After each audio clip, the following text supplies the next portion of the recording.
Now, I'm going to bring you back again to 2011. Different time period, different environment, a lot was happening in that period. So factors were different from now. But the Minister of Finance and National Planning, Dr. Stumiko Sokotwani, talks about Zambia working towards reversing the situation.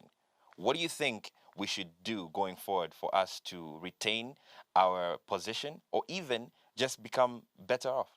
Well, it works with a number of key policy guidelines. Obviously, when we look at it from the government perspective, I think it calls for the government now to look at ways and means in which they need to remain compliant to the columns of expenditure as well as income, and also to a point where we need to find a most conducive way in which we can trigger economic development through investment climate. Obviously, we are looking at trying to bring an aspect of productivity, so that we are able to ensure that whoever or whatever is happening should not be able to affect, the household level of consumption.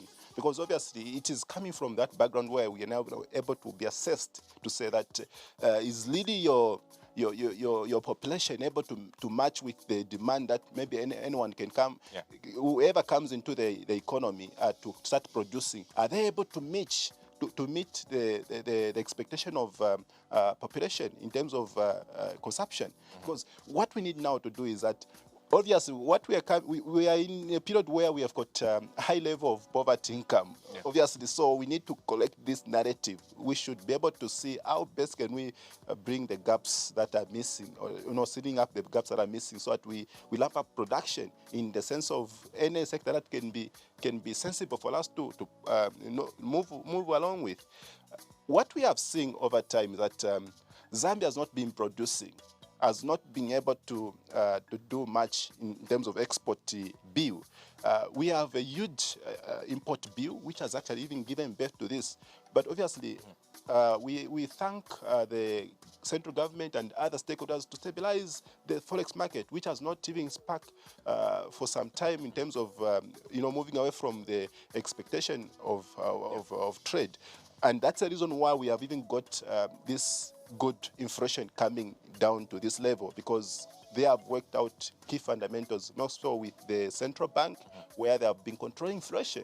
So if we're able to see how the inflation is taking this direction, then it means we have controlled the cost of doing business, because interest rate roots from that.